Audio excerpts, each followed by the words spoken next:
Okay, so have you heard this wonderful podcast? It's called Senses Working Overtime, David Cross's podcast. Oh, yeah. I've got it in the library. It's absolutely amazing. So, so now that you're a podcast man, and you're pretty well established now, right? Depends on who you ask. I hear you, but you've done enough podcasts where do you feel like now your taste in podcasts should be more respected than somebody like just me? I mean, are you like a palette? Like if somebody comes up and asks me about palettes, I'm now a palette expert. You know, I mean, that's what I do in my day. Yeah. Should your opinion, which podcasts are better than the others, be more, should it be more credible? I think so. I think it should be. I feel like I should be much more of an expert, or my opinion sought on podcast recommendations. Sometimes I feel like I've got this batch of mainstream podcasts, and then some of my offshoot ones, I'm like, this is just for me. This is not for me to talk about. This is just like, well, I shouldn't say that. Yes. Like I listened to Are You Garbage? You recommended that one. Okay. I mean, that's absolutely... I've listened to almost every single episode of those. I was listening to one today. I mean, it's literally my all-time favorite podcast. It's just, the premise is so good. It's ridiculous. It's so funny. I love that one. It's a really good one. One that I probably haven't plugged in a while, and I don't remember how I found it, but BTS Creative Academy. This is a good one. It's Martin Colton. It's basically just one-on-one conversations, unscripted interviews with an art, theater, business, beyond. I like stuff like that, either single host shows like mine or interview shows. The lead singer of Less Than Jake, named Chris DeMakes, he has a podcast called Chris DeMakes a Podcast, and he gets all of his buddies or, people that he knows from other bands who write songs, and he brings them on. They kind of play the song as they talk about it, but they dissect the song, like how it was written, what it's about, what are the lyrics, where were you in your life when you did this, what is it about? And to me, it's just an amazing podcast because you get to hear it, you get the inside scoop of what these people are doing when they're actually writing a song and talking about, I almost didn't put the bridge here and all that stuff. It's just really cool. Love that kind of stuff. Really granular stuff. Alpha Metallica, that's one. I don't ever talk about it, but I appeared on one of those episodes.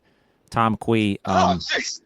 He's kind of completed that project. It's all the Metallica songs A to Z, and then some. It's like there's a lot of cool bonus episodes, but he'll have an episode, obviously, where all he talks about, and it's guests they're just regular people from all over the world. So there's like a Harvester of Sorrow episode. There's a Until It Sleeps. It's just, and all they do is talk about that one song. But that's just like him with fans. Does he even talk about the covers? Yeah. Yeah. Like they'll do like press and stuff? I think it's everything that they've recorded in the studio, if it's a studio track. Nice. But then again, I think it's pretty exhaustive. I think there are some live songs or live releases that he talks about as well. But yeah I'm with you on that. I think for everybody that listens to podcasts, it's not a lot different than if you enjoy reading books, which I still do. Podcast is another form of escape, unless you're listening to like current event stuff, political podcasts, or sports. Right. Yeah. For sure it is. I really started to enjoy it, I guess, because I wasn't always on the road. Several years ago, I was in a management career, so I wasn't traveling as much, but it really picked up. I started figuring out, this is kind of exactly what I was looking for once I was driving somewhere for 2.5 hours. Oh man, it's awesome when you get one that's really good and you're headed someplace. I will say this, I never really listened to podcasts much at all. When I lived in Birmingham, my commute was literally 12 minutes.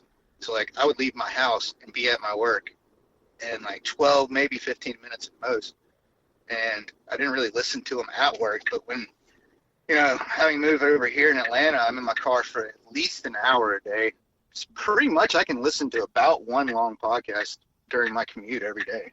John, have you noticed, especially with Atlanta, this is a great example. Like I've noticed that podcasts make almost any kind of driving situation completely tolerable. Like almost everything. Nothing upsets me. Yeah. Traffic standstills don't upset me if I'm in the middle of a great podcast. It just it's a little different than when I was just listening to music, and I still do, but I don't care as much. I'm fine. Well, yeah, I think you're 100% right because, okay, I just got off one of the worst roads in all of America, I-285, which is the perimeter loop around the city. And it's awful. It is, you almost don't wish it on that commute on your worst enemy. But you're right. I mean, as a form of escapism, you can put on something, put on a podcast. And literally yesterday, I think it was yesterday, it may have been this morning, I can't remember. But I was literally laughing out loud to Senses Working Overtime.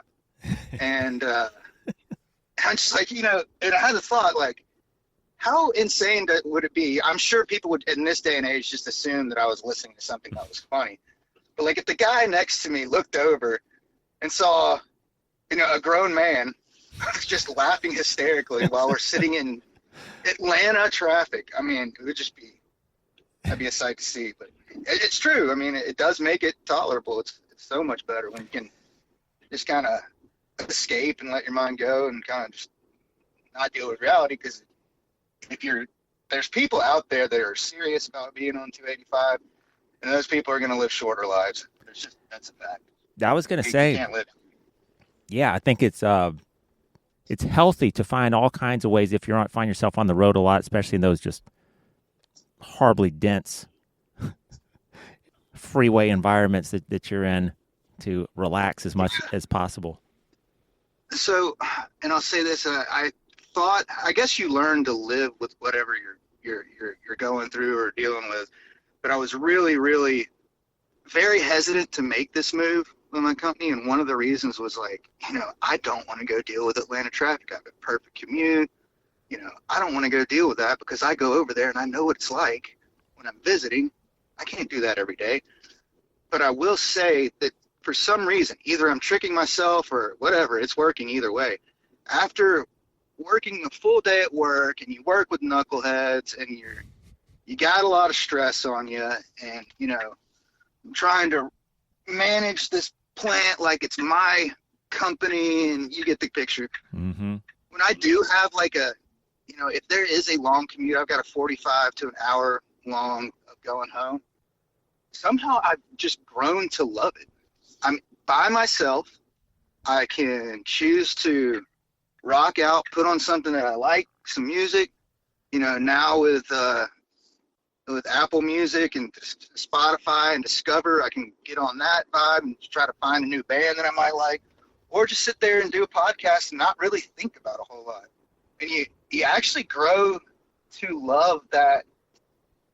I've grown to love that like hour of decompression almost, It's like I'm shedding my work skin every hour and getting ready to go home and be with the family. Yes. And it's like, it's just, I don't know. I mean, it's not that big of a deal.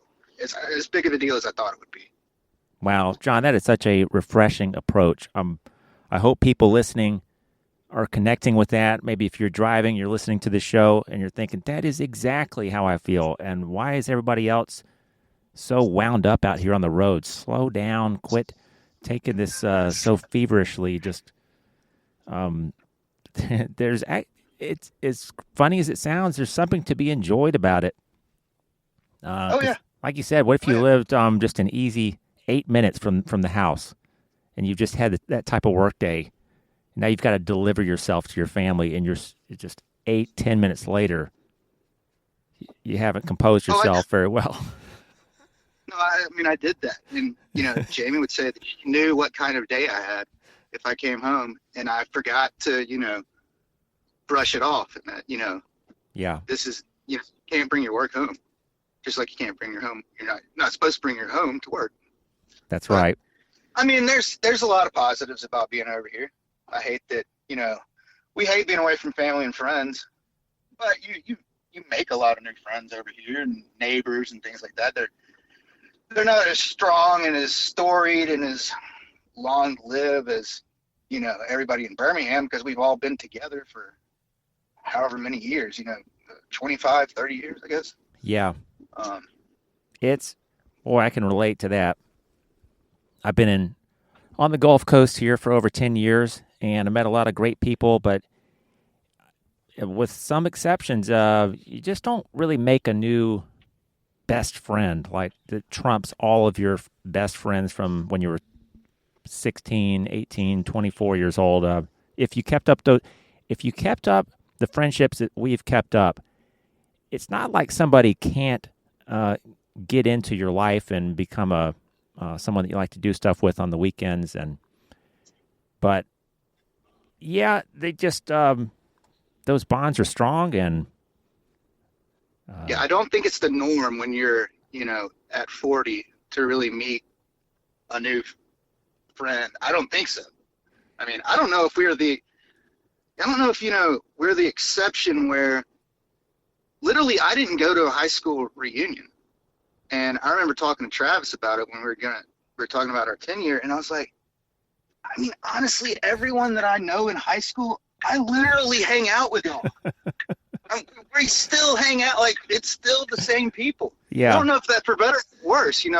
For me, I consider it being better and something that it's almost a point of pride. But yeah, I don't know. I mean, it's just like it's very strange that we've had the same friend group that we've had for that long, and very lucky, really, to be honest with you, that we live in the age of technology where in a lot of ways moving away at this point doesn't really I mean, it does. You can't go grab lunch with somebody or whatever that. Yeah. I mean, I'll text Travis and Kevin like daily probably. We got, our little group text, stuff like that. And, it's like we talk and socialize, all the time. It's almost like nothing ever changed. It's really, I think I noticed that when I moved here. You think that, oh my gosh, I'm not gonna be interconnected. All that's gone. I've got to start all over. I don't, and if you move away and maybe you're like in your 20s still, and you're kind of just in the heat of doing all the stuff that you do with the guys when you're 25 years old, and then you move somewhere else. Yeah. You're not married yet, and whatever. Yeah, you may be leaving some stuff on the table, but probably even at that age, you might actually make, that elusive best friend that we were talking about. But now it's like so many ways to stay connected, and your social life has kind of changed the structure of it. If you have a partner or a spouse, you're doing things together, and That's true. I'm able to look at it through the 40-year-old lens, for sure. But yeah, I mean, I don't know. It's been interesting. I like it over here. My kids are starting to love it more and more. I think maybe that might be a guy thing too. When I'm talking about, I can do just only a little bit of socializing, send some text, whatever, and I'm fine. But, Jamie's like, no, I need to be, in with the girls. I got to go see him and hang out with them and, cook dinner and stuff. So it's probably different just for like guys and girls, to be honest with you, and how we socialize with each other. Yeah, I'm gonna go ahead and sort of agree with you. I don't know if you know where I was going with that line. He says I'm going to go ahead and disagree with you, but I actually agree on that point. I don't know, John, if it's just me and you being kindred spirits on this end, but I don't need to be a part of a new group that is just 4 or 5 or 6 of us down here where I live, and we kind of do things every 2 or 3 or 4 weeks, all of us together. I don't retreat. I don't, I think I'll put it this way. I think you can relate. My kids they just dominate everything. And I don't mean that in a bad way. It's like every activity that's I planned, every Saturday that's coming up is kind of based around either what I would like to do with them or what I think that they want to do or what we need to do. It's all the stuff you got to yeah. do. Well, there's a birthday party coming up from some other 3-year-old that we probably need to go to this one. Which that's actually a topic I think I've talked about one other time before, John. I'm sure you've gone to the 3 and the 4 and the 5-year-old birthday parties of the preschool friends and stuff like that. A lot of people Oh yeah. don't want to do it, and I think that it's like it's the parents that don't know the parents, so they don't want to go and be uncomfortable. But I look at it, maybe that's not the excuse, but I look at it like this is good for Probably my something for that. child.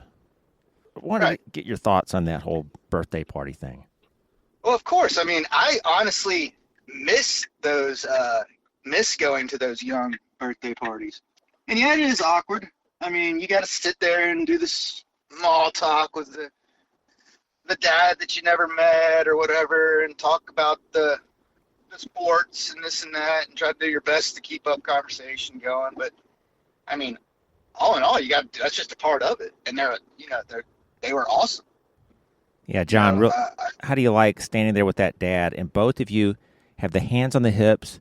You're not facing each other. You're not looking at each other, but you're talking no, like, man, it's sure is hot today. Yeah, it'd be great if we get some rain. so it's one of the staples of being an American. I think you just got to do it. I mean, it's just one of the things you got to do. The other day, it was last Saturday, I was standing in line at Kroger getting some stuff, and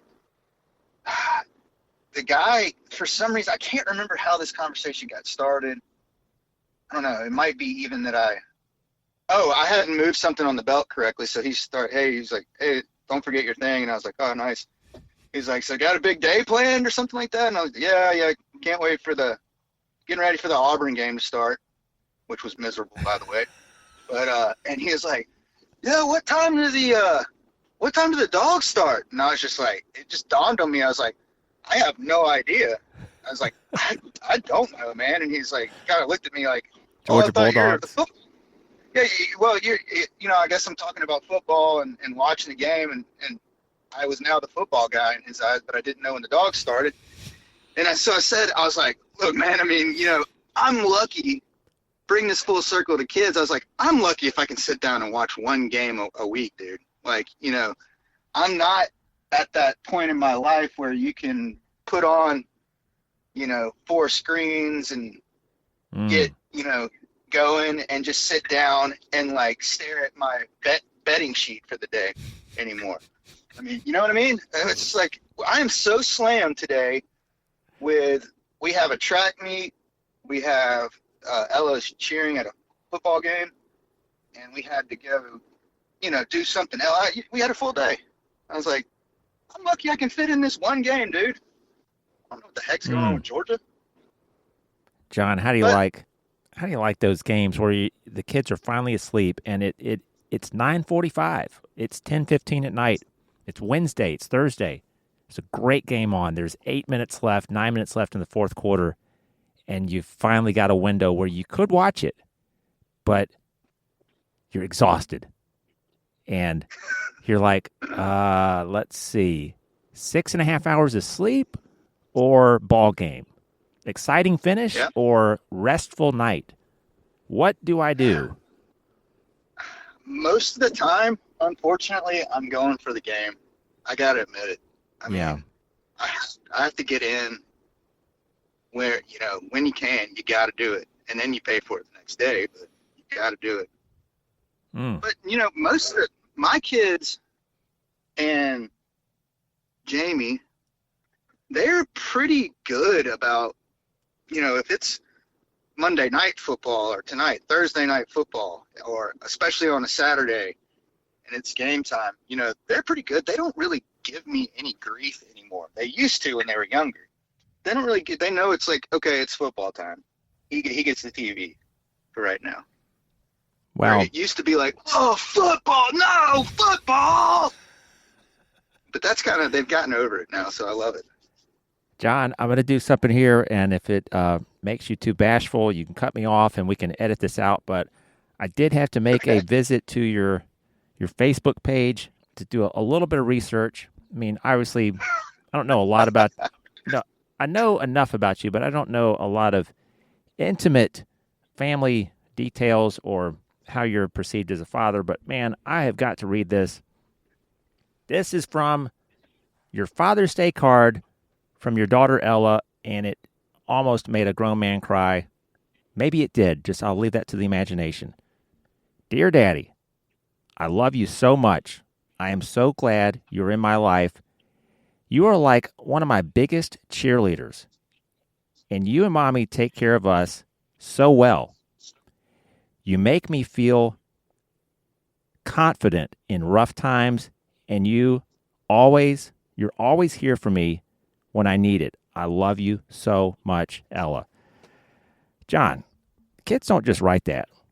That is a testament to you being a great dad for, I don't know how old she is now, but all the years of her life. That middle line there, you make me feel confident in rough times. Only a special dad does something like that. So getting Well, almost a little well, emotional here, John, telling you this, but I'm so proud of you. thanks, man. Thank you for saying that. No, I'm not bashful about that at all. I mean, yeah, if you shed a tear there, you are in good company because you better believe I did. Jamie did as well when she was giving it to me. You hear me Um, sniffling? it, yeah. So no, man, that blew me away. I mean, when that little, it's a makeshift car that she made herself, and that's sitting on my nightstand by my bed. But it kind of is just like she's 11, so she's 11 now, and it made everything completely worthwhile. You know what I mean? When you read those things, you're like, okay, maybe things are going okay. Maybe things are okay. Because I think what she's saying there, is as much as it was not hard for us to come to Atlanta, it's devastating for the kids. They did not want to do it. That, Ella was 9 when she came over, and Johnny was 7, and Ella already had her best friend and all that stuff, and I'm just taking them away from them, and that was hard to deal with, and there's a lot of conversations about joining new friends in a new place and how it is going to be hard, but you've got this and you can do this. And it comes to going to a new school, and you'll get to this point too. It was a big, big, big ordeal for us to leave elementary school this year and start Ella in the 6th grade. I mean, Oh, it yeah. was like freaking going off to college almost. It seemed like she was just so super worried about it. Mm-hmm. So what do? You gotta build them up and make sure that they know everything's going to be okay. And as long as you're being yourself, and she's a beautiful young lady. She's smart. She has I don't even know if I've ever met anyone as optimistic and happy as she is. And I'm like, you just keep on being your beautiful self. And if that doesn't, there's no way that doesn't work. It's their problem if you don't meet new friends and things. So, Gosh. yeah, it was, it's a card that I hope I'll have to my dying day. I hope so. Thank you John, for saying that. I'm proud of it as well. I think instilling confidence, if you've got kids, it's it's one thing for them to be well liked and for you to, I think a lot of parents, not everybody, but kind of have these selfish needs for their kids to be accepted and Hmm. kind of leading the pack, and they look great in pictures and they all that stuff. But at the end of the day, my main thing is I want my children to have a positive self-image.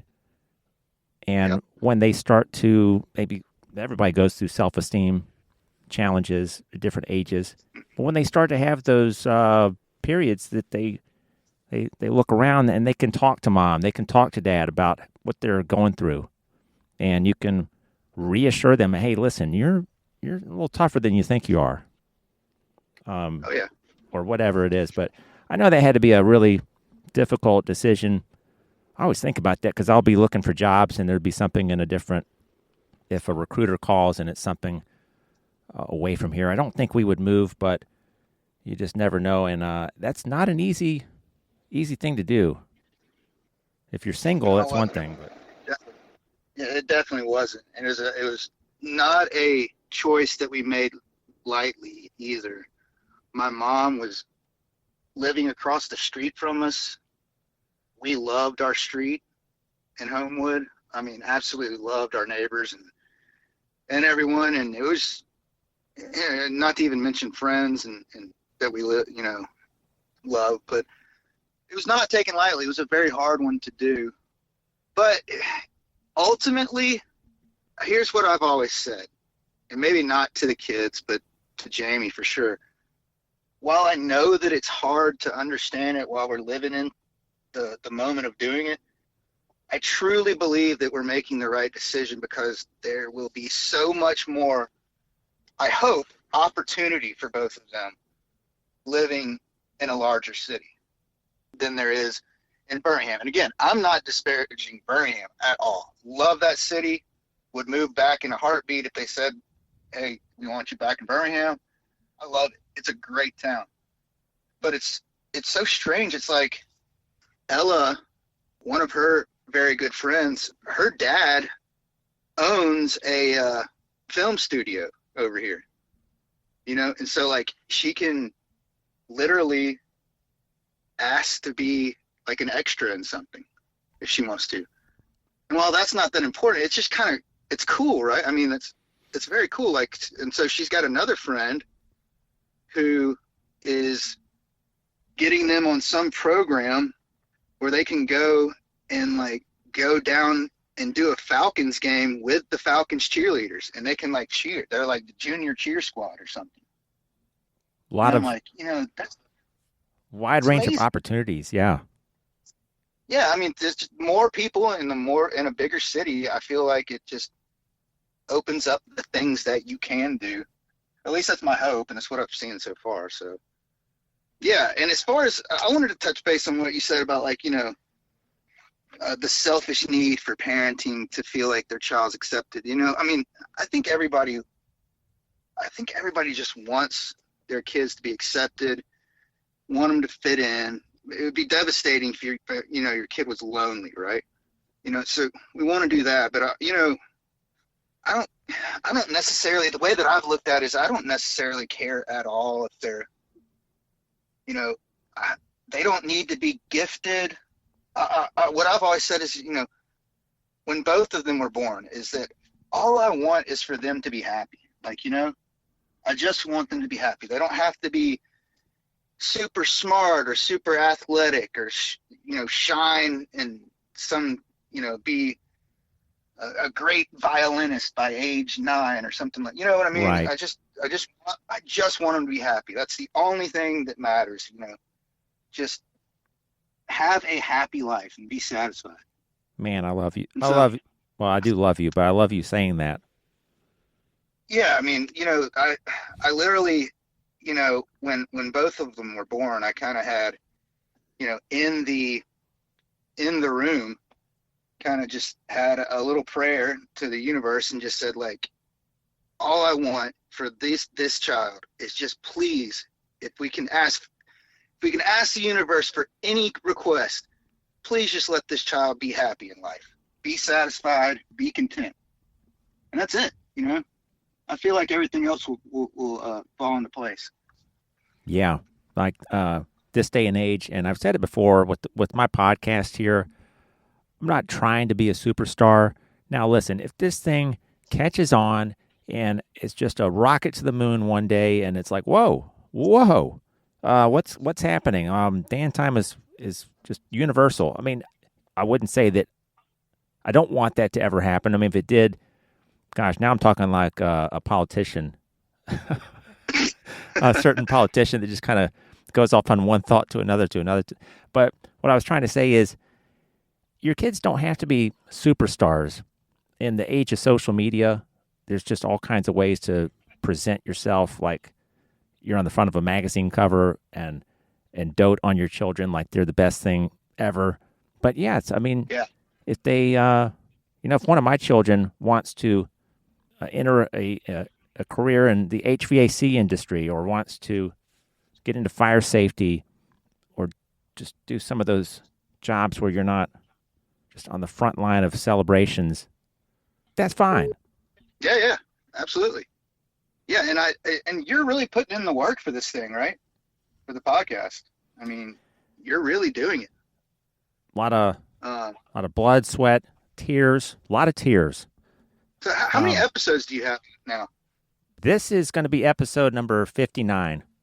Okay. So, yeah, I pull in the guests. I mean, when I wanted to do this show, you got to come up, you got to put a few things in place, really just a few things. You need to get some artwork designed. You can do it yourself. I did it for the first few episodes just to get it going. You need to have a concept. Then you got to find a hosting site. And in my case, for the format of the show, you got to find guests. So I continue to do that. And then you have the conversations, you edit them, and you post them. And so I'm trying to draw back a little bit of the time I spend on editing and just let it fly. Mm-hmm. And I don't just post whenever. It's supposed to be every Sunday. Sometimes episodes hit on a Monday. They don't ever just not happen. So I stay on schedule. Notice I said schedule. Sketchy. Did you see that I texted you back earlier? I said "coo." Coo. Yeah. I love that one. But so enough about me. But really, like when I do this, or for the podcast, my whole thing is: are you still having fun? I ask myself that every week, and there you go. If I ask myself that question, which I look in the mirror and I verbalize, I say, "Are you still having fun?" And I raise the eyebrows and I look at myself and I wait for the response. And if one of those mornings I'm just looking back and saying, "No, you know what, Dan, just not feeling it anymore," then not anymore, Dan. I'll shut it down. Not anymore.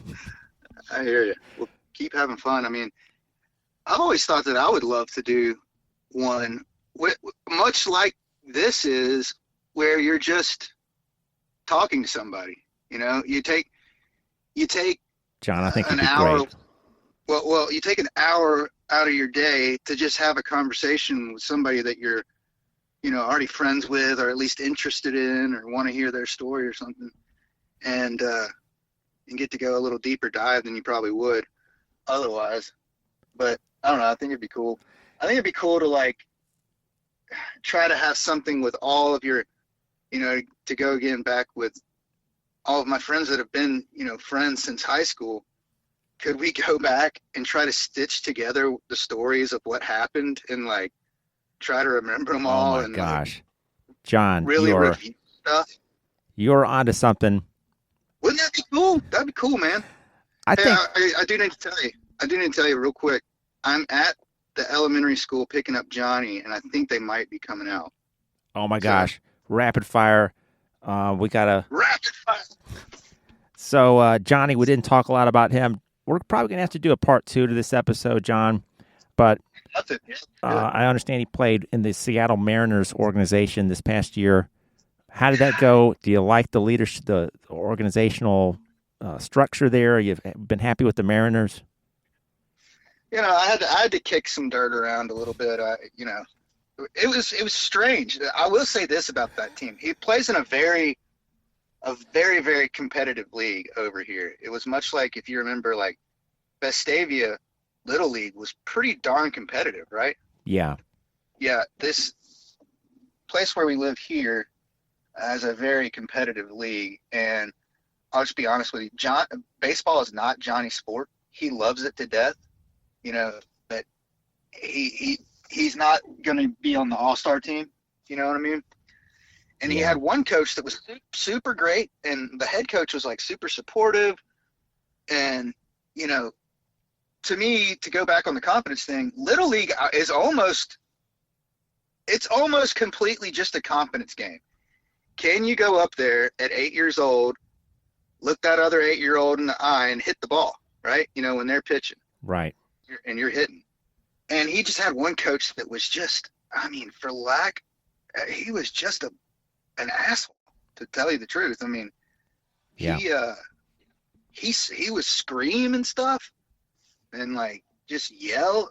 I mean, I remember one time he screamed so loud that people from the other ball fields were, because I was walking away from our field and I heard him and I turned around and realized it was him, and he was just walking down the right field line trying to walk away because he knew he had messed up. But like over at the field I was at, everyone over there was mumbling and muttering, what was going on? You know, everybody's looking over that way. I did not enjoy that. So he has since moved on from playing fall ball this season after that spring, and he is currently doing track. But he doesn't realize it, but his sport is swimming. He's tremendously good at swimming. He's just naturally good at it. Our neighborhood has a neighborhood pool and a neighborhood swim team. They're called the Village Mill Vipers. And Awesome. we go around. It's really cool, man. I mean, this has been something that's been, you know, it's made the integration or whatever you want to say into a new town so much easier. It's really only a month long. I think it's the month of May or June. I guess they wait until they're out. Yeah, they wait until they're out. But they go swim every single morning for practice. And then, you know, on every Thursday night, we'll have a meet, a neighboring neighborhood that has their own team and everything. Then at the end of the month, there's a statewide meet down at Georgia Tech in like the Olympic size pool that they all go to. And Johnny got like 8th place at the statewide thing in freestyle. Like, it was insane. I can't believe how good he is at swimming. It's an odd thing, right? I never thought I would say.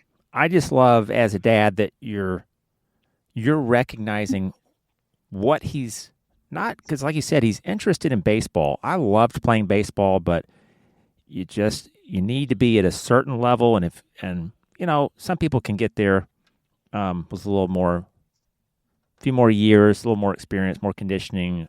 Yeah, as a dad to say, it doesn't have to be baseball. It doesn't have to be this, or maybe some parents are just driving that child into basketball because it's like that's what they played, and by God, he's going to be good at it. And if he's not good, he's going to be as average as he can be, or as, you know, right above that average line. And we're just going to do basketball. When all the while, maybe your kid wanted to do something different like that.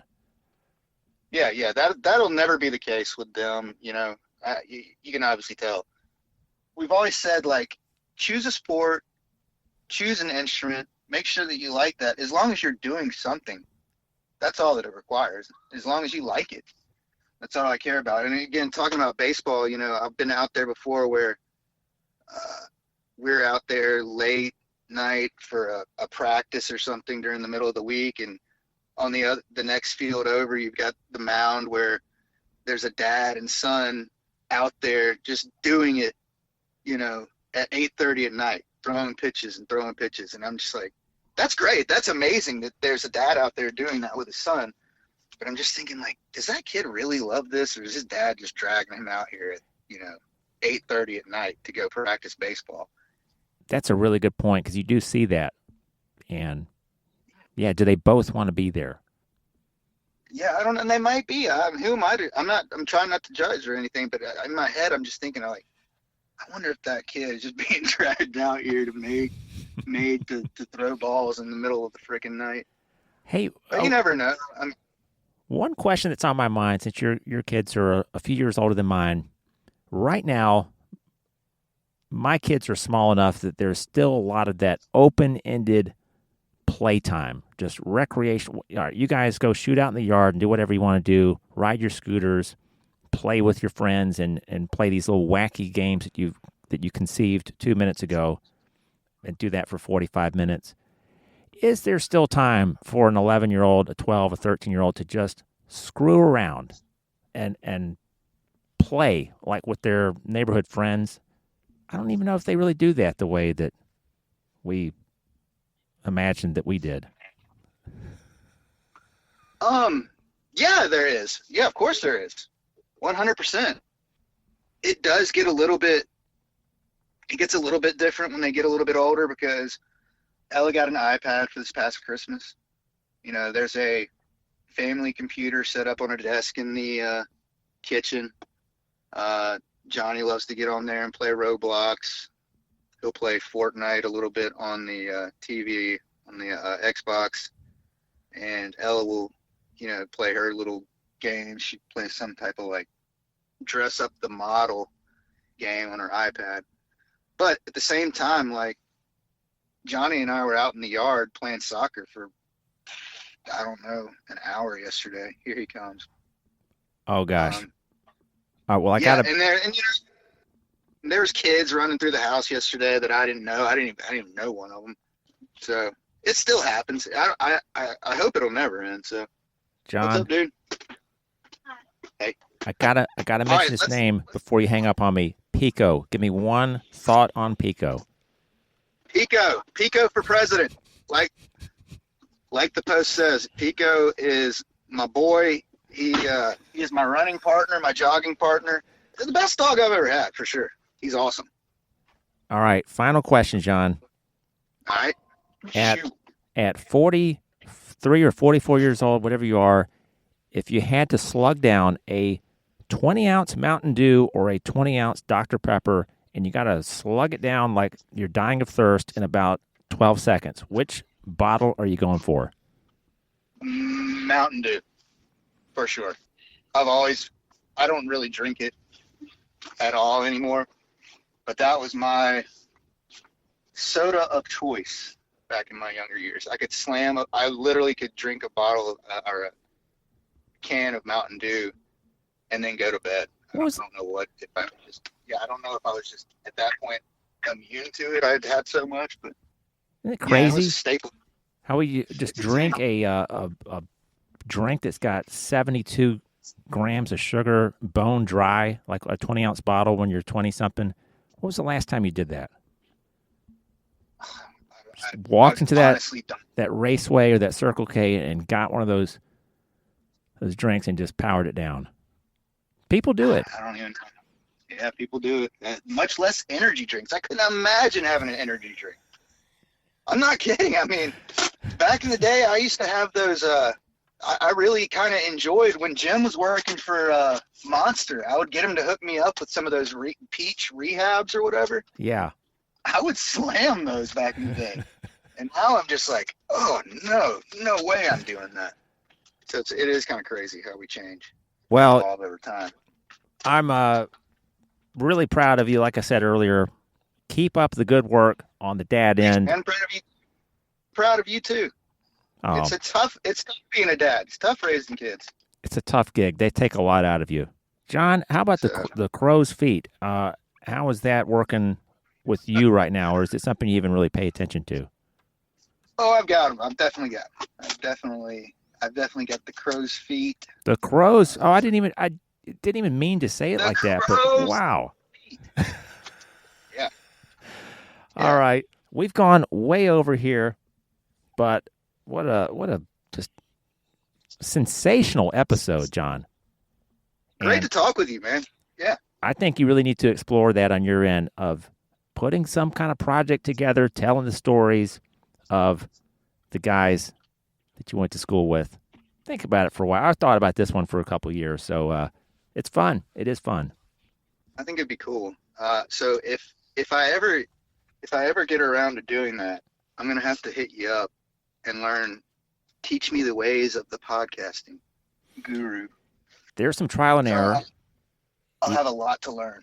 Yeah, you gotta just once you've got the concept down, you gotta get started. And you know, if people, I don't really want you to, but if you go back and listen to episode number 2 and 3 and 4, they don't sound that great. The quality is not.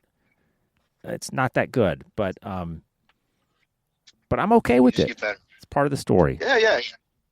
That's exactly right. I mean, that's kind of that's the price of admission, right? Yes. Nothing's going to be great in the very beginning. John, one last question. This is just for you. Is there one band right now that you want to plug that you're like, I want the world to know about this band? Yeah, absolutely. So for me, if you're listening and you have any propensity for a raucous party time, it's another form, to loop it back to the very beginning, a form for me of escapism. There is a rowdy group out of Vancouver, British Columbia, named the Dreadnoughts, and they are absolutely fantastic. They call themselves, I think, something like worldwide punk or something like that, because they don't really have a genre. But on any given album of them, you can hear sea shanty, straight up aggressive song, polka, beer drinking song, all types of different stuff, and they're so good. I recommend anybody to go check them out. It's like you said about there's some podcasts that might just be for me, and it may not translate to everyone, but I absolutely love this band. They're amazing in my eyes. So I'm glad you asked that. Dreadnoughts out of Vancouver. The Dreadnoughts out of Vancouver. How do you spell that? DreadNought,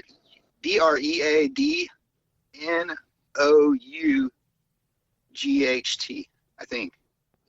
Wow, I'm glad I asked.